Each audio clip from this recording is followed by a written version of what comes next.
Okay, so this is a Vice interview. This guy, from the title, what I've read, was locked up by Kamala Harris. Supposedly he was innocent. And so I want to hear what he has to say. I want to hear what happened to him. And because we hear this from the right all the time, like, oh, she locked away all these black people, Kamala Harris is so bad. But I'd like to actually hear from one of the guys who went through this. Never in a million years I would have thought that they were going to charge me for Sells' murder. I never talked to no detective, no police officer, no DA, nobody. Just arrested and then charged? Arrested and charged, that's it.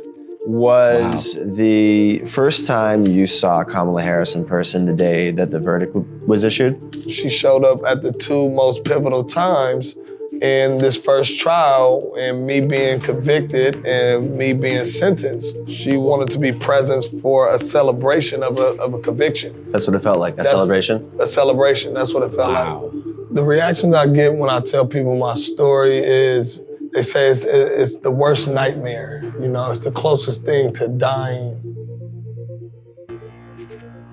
I was wrongfully convicted by the office of Kamala Harris. Damn, this is gonna be good.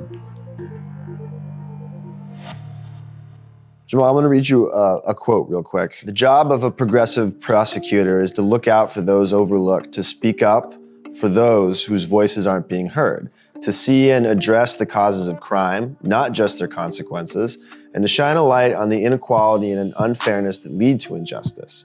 It is to recognize that not everyone needs punishment, that what many need, quite obviously, is help. Kamala Harris wrote that in her book, The Truths We Hold.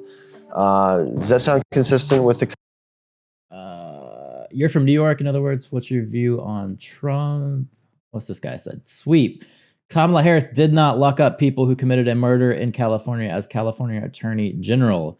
Well, that's what this guy is saying. He's saying that he was convicted of murder. I'm assuming that's what he's going to say leading into this. Obviously, they're leading into saying that Kamala Harris locked him up. So this is the interview with the guy. We can listen. We can see what he actually has to say. You can decide if it was justified or not. Kind of with the brand of justice that you saw administered by offices that she was running? It definitely sounds like Kamala Harris right now as a senator. But at the time of her being the head district attorney of San Francisco, that is almost polar opposite of what I felt and what our community felt in San Francisco. Okay, get into your case. So Jamal, where are we? Right now, we are in Sunnydale Projects, where I was born and raised at. Now, this isn't a place that you'll want to bring outsiders into, and a place that they don't want to go. This ain't a place that feels comfortable. It feels like you might get robbed, you might get shot. Police were keeping files on you, and your brothers, and other people who were living in Sunnydale from a very young age. They already had me labeled because I'm in this community as a potential gang member, potential killer, potential drug dealer. You gotta wake up to the fact that, things are set up against us. There is a conspiracy. Yes. It happened to you. Exactly. It's proven in court. Absolutely. Places like this have been developed for predominantly African-American people to not be able to succeed beyond it. Yeah. Okay, I really wish they would just get into his case. I get it. Projects are bad. What I want to know is, what was he charged with? What happened? Does he feel like, obviously he feels like he was innocent. So I don't like Kamala Harris. What has that got to do with thinking logically? I don't know. Y'all fight that out. I just want to know what was this guy charged with? And he feels like he wasn't charged, or he was innocent rather.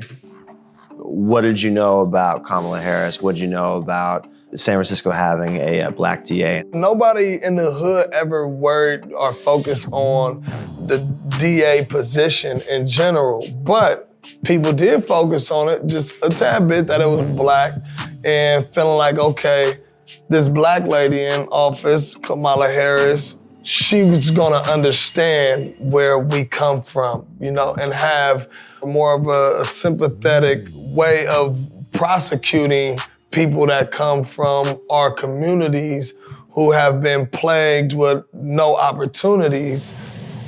So basically, she was supposed to go in there and be the savior of the black community. Obviously, those black folks didn't feel like people were relating to them. Maybe they were charging them more than they should have. They get a black lady in there and they're championing it, and they're like, yeah, finally someone who gets us. And then now they have Kamala, and apparently she's just charging everybody the same way. Point where these different projects and communities used to really war with each other. Jamal, in July 2007, what's going on in your life at that point? I had recently just came off of I Love New York, and also that's when my friend Sel Kuka got killed. More than a year goes by and no one's been arrested in the case. You hadn't even been questioned. Haven't even been questioned, no. The police was still, trying to get a conviction by all means necessary. When I was arrested for it, the community knew I didn't do it. And it was here we go again. See, this is why we don't trust, law enforcement, because it gets to a point where somebody who didn't do something goes to jail for it. I don't have no history of crime. What's up, boy? I have a history of being around in the community, but that doesn't mean that I'm a suspect. I'm like, oh man, I'll be out within 72 hours. They're gonna figure this out. They're gonna clear this up. And then when you found out what the evidence was that they supposedly had you on, there wasn't much there. Can you describe what it was? They had a woman saying that she seen me kill Sel. Okay. The second witness that they had really wasn't a witness at all. She said anything that the police officers wanted her to say, and they said that her recollection of the events was extremely credible. So that's what ultimately got the arrest warrant. The District Attorney of San Francisco, Kamala Harris, appeared in the courtroom during your trial twice. Yeah, the two times that Kamala Harris showed up to my trial was when I got convicted, and also. What'd you miss? So this guy, the only thing they have on him is supposedly there was a witness that saw him kill this other guy, but he's saying this witness was not very credible. That led to charges for the thing to actually go to trial, but he hasn't got into what actually happened at the trial yet. So when they laid down the sentencing. When you saw her on the day that the verdict was handed down, did you take that as a bad sign? It felt to me that she was well aware about my case, and she was there to set her presence, almost take pride in getting a conviction. Just trying to get her name out there. All right. After more than 6 years in prison, Jamal successfully appealed his case and was acquitted in a new trial. Damn, he lost 6 years of his life. You know how much you can accomplish in 6 years if you're actually grinding? Damn, that sucks for him. When I put in my appeal, the people that's fighting against my appeal to keep the conviction is the Attorney General office. I learned it reading, their reply to my appeal, and you see Kamala Harris' name at the bottom. And now it's starting to feel a little personal. When you win the $13.1 million, it's a massive settlement. Did you feel like that was enough? There's not an amount that could get back those 7 years. That 6.5 years that I spent in prison. But instead of me coming home feeling like I was a victim, I wanted to prove that I'm a survivor, and I will not let my story go unheard. I'm not necessarily saying I'm looking for an apology, but some acknowledgement from her that she could have messed up would be, of course, that'd be huge. You could have made some mistakes. You could have missed some things. For me, it was a big miss. I had life in prison.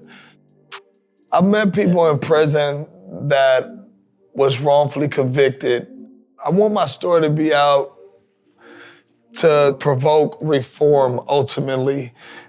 beyond that, I want to be able to be who I want to be. I'm an actor, you know, I'm a musician, I'm a father. I'm more than this person that was framed. I'm more than this person that was wrongfully convicted. Wow. Yeah, it sounds like he was framed. Oof.